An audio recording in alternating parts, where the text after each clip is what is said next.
video Bud Logs In, they explain how to create a password using sentences, and then either using parts of that sentence or somehow using an anagram or abbreviations, etc. However, they've proven that sentence passwords are actually fairly easy to break down, as they still make sense. So even though a dictionary attack will not work on a sentence password, it's still able to be broken down.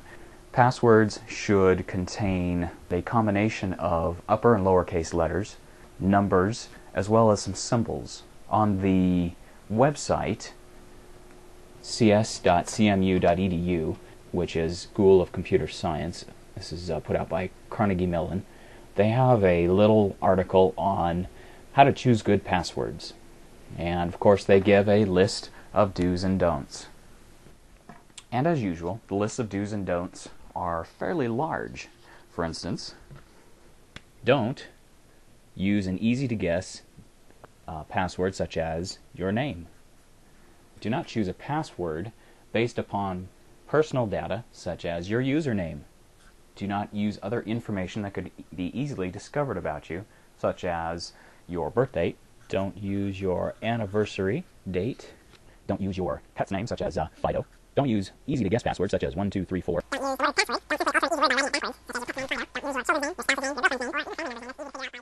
As you can see, the don'ts are quite filled up, and that's only just a small list of don'ts right there. Then we come to the do's.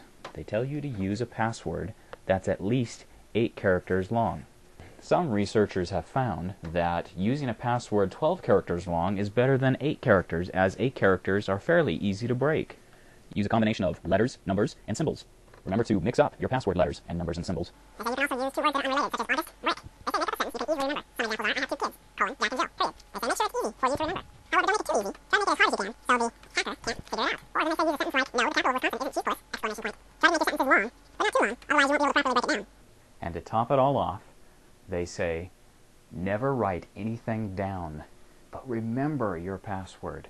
Okay, so much for the do's and don'ts. There are so many that one could easily lose track of all the things you're supposed to do and all the things you're not supposed to do.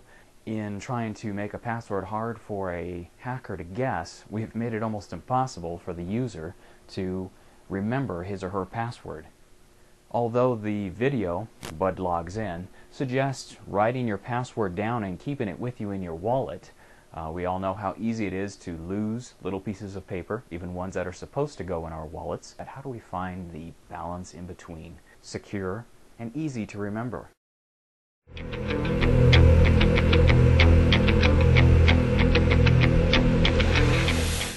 My solution was very simple. Take a word, and we will use something simple to start off. Obviously this will not be used as a real password because it's too short, but I'll give you the idea by starting off with a shorter word. We start off with the word short, S-H-O-R-T.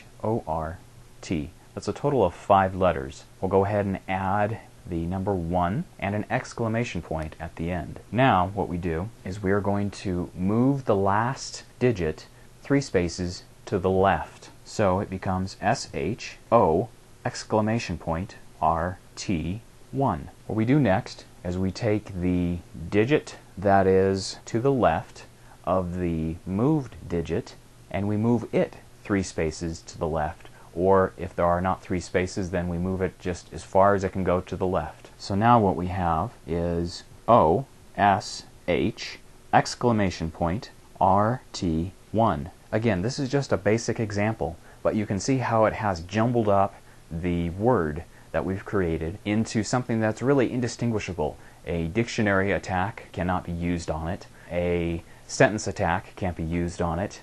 And it does contain the required letters, numbers, and symbols in order to make your password secure. Now we're going to try a longer word, and we're going to move it around the same way. Let's try a word that's long, that we can naturally put upper and lowercase letters in, that naturally requires numbers, and can even include a symbol such as a colon or a number symbol. For this example, let's use the word independence, colon, 1776. Again, this is just an example and may not represent the most secure password, as we're only using one symbol and we're only using one capitalized letter. However, it will give you an idea of a longer password and how to really manipulate it using this system.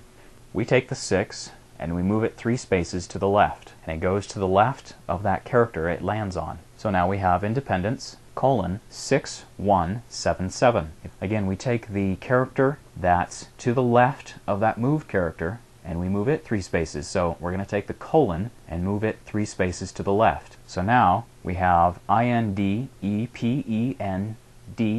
colon NCE 6177. Okay, it's a little more jumbled. Now we take that E, since it is to the left of the colon that we just moved, we're going to move it 3 spaces. A little more jumbled. Okay, again, we take the character that's just to the left of the character we moved, we're going to move it 3 spaces. It's a little bit more jumbled than Independence colon 1776. Just remember, don't get too elaborate, as it'll be harder for you to decipher. Always keep in mind also that your password may be the best password in the world, but if you tell somebody else about it, even somebody who looks official, your password is no longer secure.